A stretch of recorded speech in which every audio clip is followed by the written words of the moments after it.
Penn State's whiteout win over Iowa was watched by some of the top recruits in the region and the country on Saturday night. And despite the damp conditions, the atmosphere for the 31-0 win was electric. And in this video, you're going to find out what the recruit reaction was leaving the stadium and if there's anyone Penn State fans should have on commit watch. So Penn State fans, hit subscribe to the On3 Recruits channel. We just got this thing cranked up and it's exploding, almost 10,000 subscribers. We need you to jump on board, hit that subscribe button. All right, let's bring on my guy Sean Fitz from Blue and White Illustrated. Sean, packed stadium last night, deep list of prospects at the game. What was the recruiting reaction to Penn State's dominating win?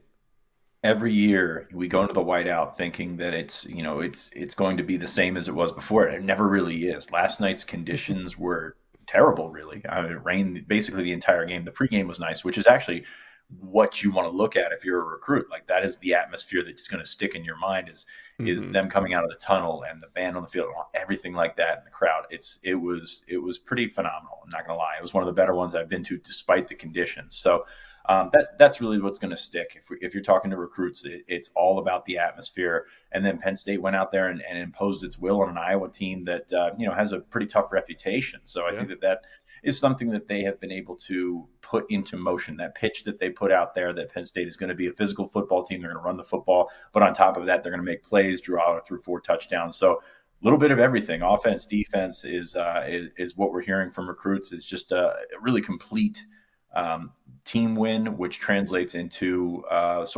showing that vision that James Franklin's been preaching to them. Well, there's one prospect I want to highlight right now, and that's Jalen Harvey. He's an edge prospect that Penn State has put in a good bit of time with.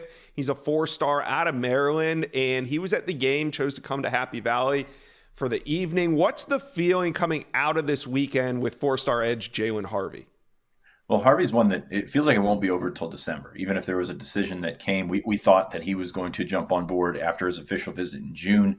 Kind of kept things rolling. USC is prominent in this one. Maryland's also there a little bit, but it seems like a Penn State-USC battle.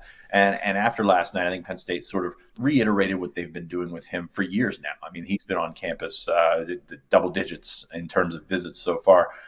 So getting back, seeing the atmosphere, being a priority while you're in the atmosphere. James Franklin went over to him after the game and sought him out and made sure that he was a priority, that they saw him there. So, I think USC was really making up some ground and really earning that momentum. He went out there at the end of August, I believe it was. So USC definitely a strong player in this, but Penn State has been there for so long. And Penn State fans are, have gotten – I don't want to say a little fatigued in this one, but you just keep expecting him to jump on board. It hasn't happened yet. It seems he's going to continue to take this one as long as he needs to make a decision. Of course, everybody, all the recruits should do that. But Penn State, I think, reestablished themselves on Saturday night with Jalen Harvey. Okay, so some good news there. Now we got to talk about, without a doubt, the biggest name on campus over the weekend, and he comes from the 2025 class. That's Bryce Underwood, the number 1 quarterback in the 25 class, the number 1 overall player in the 25 class. He was at Penn State. Now, where do you think Penn State stands with him? I mean, there's a lot of programs recruiting him, but where do the Nittany Lions stand? Well, you know as well as anybody that quarterback recruiting in this day and age is very different than it used to be, with NIL so prominent. But Penn State's gotten him on campus twice this year. I think they're in the mix. I don't think they are the top choice. Of course, he was at Colorado last weekend. Michigan has had him on campus a bunch. LSU's been in it. So there's a lot of different schools in a lot of different areas. So I think this is one where he's going to continue to do his research, to check out other schools. So Penn State, does he end up there? I personally don't think so. But they keep getting him back on campus, and that's a big thing for anybody. And to see Drew Aller throw 4 touchdown passes is something that he probably had to like. But just getting him there, I don't want to call it a coup, but just getting the number 1 player in the country there shows the allure of the whiteout, shows what Penn State has made this and really morphed this into. Hey, and like you said, he was at Colorado the week before. I think I agree with you. I think Penn State might be a little bit on the outside looking in when you talk about LSU, you talk about Michigan. I don't know where Colorado really fits in just yet, but this is crunch time for a player like Bryce Underwood, because he said he wants to make his decision in early January. So, he's not going everywhere because everybody's inviting him. He's only showing up at a certain place every weekend. So we'll keep an eye on Bryce Underwood. Now, Penn State fans, they want me to ask you, Sean. They've been telling me they want me to ask you. Who do you have on commit watch coming out of this weekend?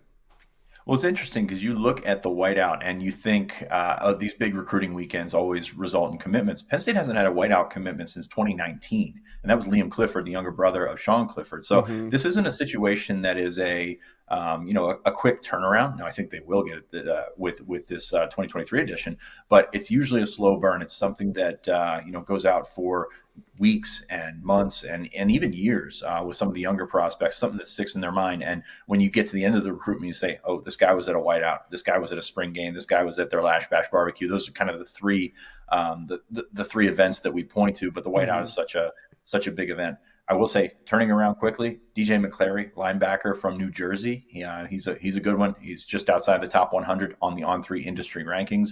He's been on campus a few times. I put my pick in back in the winter when a couple of his New Jersey buddies were jumping on board in the 2025 class, and it seems like Penn State still holding strong there. And Tyke Hayes, a running back from Aliquippa. Aliquippa, of course, one of the top talent producers in the state and in the region. He's a very productive player, was a state player of the year as a freshman. He's set to announce on Monday afternoon at his school, and all signs point to the Nittany Lions there.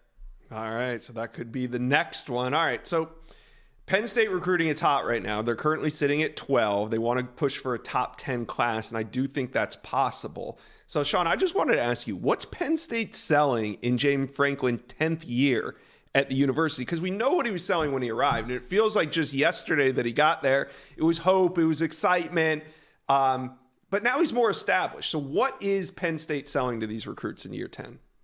Well, he's selling that stability. If you look at James Franklin over the last decade, there's always that case when we get into December of, is he coming up for a different job elsewhere? I mean, that's certainly been something there. We signed a 10-year contract, and it seems like those talks have kind of gone away.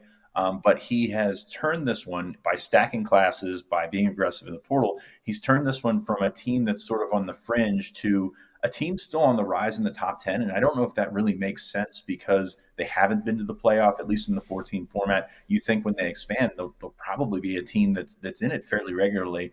They've been close, but not quite there. And I think that's been the pitch, is get them over the top, get them into that 14 playoff, because I think that would be a big deal before that expands. If you can, get that first playoff berth, I think that would be a huge deal for Penn State. But they've really started stacking classes. They got their quarterback, which is of paramount importance, not just because Drew Aller is looking at times like a future first-round pick, but also Penn State hasn't had that. They've had consistent quarterbacks with Trace McSorley and Sean Clifford, but nobody on that sort of pedestal of the NFL draft, the guy that's going to go on day one. So that's going to have a trickle-down effect with the rest of the offense. They're putting up points. They have the longest streak of 30 points scored in the nation, which, to be honest, you don't think Penn State when you think scoring, right? I mean, that's really what it's been over the last 10 years. So they've put it together. The defense is sort of in this position where it's speaking for themselves. They completely shut down Iowa on Saturday night in a very aggressive manner. Manny Diaz has come in and done a really spectacular job in turning that thing around. So it seems like, clicking on complementary cylinders, and I think that's really resonated in their recruiting pitch. They've gone out, they've done a nice job in maybe catching up a little bit more in NIL. They're not going to, I don't think they're ever going to be at the forefront of that battle, but they've sort of regrouped, and gotten their ducks in a row. So I think that everything has sort of come together. And when you've got a guy like James Franklin, who is so recruiting at the front of that, the results are going to start to come along. So they've stacked classes pretty well. Yeah, and results will come, especially after the Whiteout win, 31-0 over Iowa. Blue White Illustrated has you guys covered. Sean Fitz, thank you for dropping by the Inside Scoop today. My pleasure, Josh. Thanks for having me on. Thank you for watching. If you enjoyed that content, be sure to subscribe to the On3 Recruits channel. We have a new page dedicated only to recruiting. Go ahead and hit that subscribe button right now.